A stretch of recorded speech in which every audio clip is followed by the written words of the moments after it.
The first rule of interstellar diplomacy is simple. Never speak unless you are absolutely certain you understand the culture you're addressing. The second rule is even simpler. If you break the first rule, history will remember you forever. I broke it within 12 seconds of meeting the alien queen.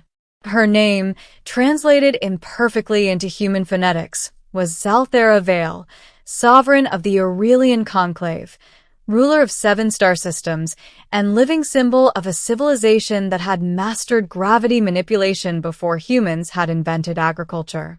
She stood on a raised dais inside the Crystal Hall of Orinth, surrounded by translucent spires that refracted light into impossible colors. The air shimmered with faint electromagnetic currents, and every sound echoed as if the room itself were listening. I was not supposed to speak at all. I was a Xenolinguist, Dr. Marcus Hale, assigned to observe, translate, and if absolutely necessary, clarify. The ambassador would do the talking. The military would stand silently. I would stand quietly and be forgotten. Instead, I commented on the Queen's butt. It happened like this. Queen Zalthera descended from her throne with regal precision, her long, iridescent robes flowing behind her. Her species was humanoid, but refined in ways that made humans seem unfinished, taller, more symmetrical, their skin faintly luminescent. As she walked, the crystalline floor beneath her feet shifted color, responding to her presence. I was watching her posture, her gait, the way her musculature moved beneath the ceremonial armor. Aurelian body language was a nightmare for translators. Subtle shifts meant everything.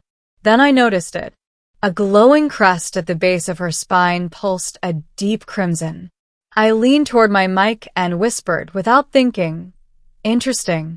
That posterior signaling structure is remarkably pronounced." The translation software, eager and unforgiving, amplified my words. "The Queen's butt is remarkably impressive." Silence fell like a guillotine. The crystal hall darkened. The air grew heavy. Every Aurelian present turned toward me in perfect unison. Queen Zalthera froze mid-step. Then, slowly, the faint golden hue of her skin flushed, deepening, spreading, until her entire form glowed a vivid, unmistakable red. My stomach dropped through the floor. The ambassador's face drained of color. Security officers tensed. Somewhere in the hall, an energy weapon hummed to life. I raised both hands. "Translation error," I said quickly. "I meant..." Queen Zalthera lifted one elegant hand. "Silence," she said. Her voice was melodic, but beneath it lay the unmistakable weight of authority. She turned fully to face me, her glowing eyes narrowing, not in anger, but something far more dangerous. Curiosity. "You commented on my honor mark," she said. Yes," I said weakly. A ripple passed through the assembled Aurelians. "The honor mark. Of course." The posterior crest wasn't decorative. It was cultural, biological, symbolic. "In our culture," the Queen continued, stepping closer, "the honor mark is never acknowledged publicly. To do so is intimate." I swallowed. "I assure you, Your Majesty, I had no..." "Intent is irrelevant," she said calmly. "Reaction is truth." She studied me, her crimson glow slowly fading to a warm amber. "You are not afraid." I blinked. "I'm terrified." "You are not afraid enough," she corrected. "Which means you did not speak to insult." The hall murmured. She turned back toward the dais. "The human will remain." The ambassador sputtered. "Your Majesty, if this incident has compromised negotiations..." "It has clarified them," Queen Zalthera said. "Proceed." That was how I survived my first diplomatic disaster. It was not the last. Over the following days, negotiations unfolded with an intensity that bordered on ritual combat. The Aurelians were considering an alliance, shared technology, shared space lanes, shared defense. Humanity desperately needed it. So did they. A cosmic anomaly was destabilizing nearby systems, threatening trade routes and entire worlds. I was summoned repeatedly, not as punishment, but as fascination. Queen Zalthera requested my presence during private discussions. She asked about human honesty, humor, and the strange tendency humans had to speak truths accidentally. You reveal yourselves through error, she observed during one session. Your flaws expose your sincerity. Most people would call that stupidity, I said. She tilted her head. Stupidity implies a lack of adaptation. Your species adapts quickly. I hesitated. Then why test us so harshly? Her glow dimmed.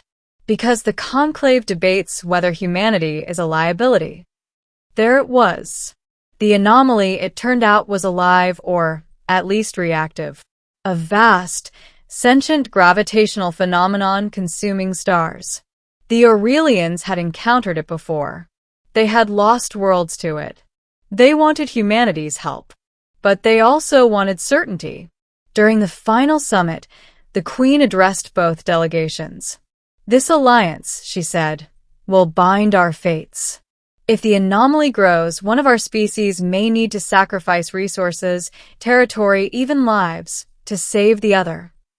She turned her gaze to the human delegation. To me. Dr. Hale, she said. You speak when truth escapes you. Now speak when it is demanded. Every eye fixed on me. If saving your species meant condemning ours, she asked, would humanity hesitate? I thought of Earth, of history, of war and regret and progress forged through pain. We would argue, I said. We would fail. We would make mistakes. But in the end, some of us would choose to stand with you. And if standing with us meant extinction, she pressed. I met her gaze. Then the question wouldn't be whether we deserve to survive, but whether survival is worth the cost of becoming something else. Silence again filled the hall. Queen Zalthera's skin flushed faintly. Not red this time, but a deep, thoughtful violet. Your species is dangerously honest, she said. That's what gets us into trouble, I replied. A sound rippled through the chamber, soft, resonant, and unmistakable. Laughter. The Queen was laughing. The alliance was ratified the next cycle. Human and Aurelian fleets coordinated for the first time, combining technology and ingenuity to stabilize the anomaly. It wasn't destroyed, but redirected, guided away from inhabited systems. A temporary solution, but a hopeful one. On my final day on Orinth, Queen Zalthera met me in the Crystal Hall once more. You will return to your world, she said, but your words will remain. I'll try to choose them more carefully next time, I said. She stepped closer, her glow soft and steady. I would advise against that. I frowned. Why?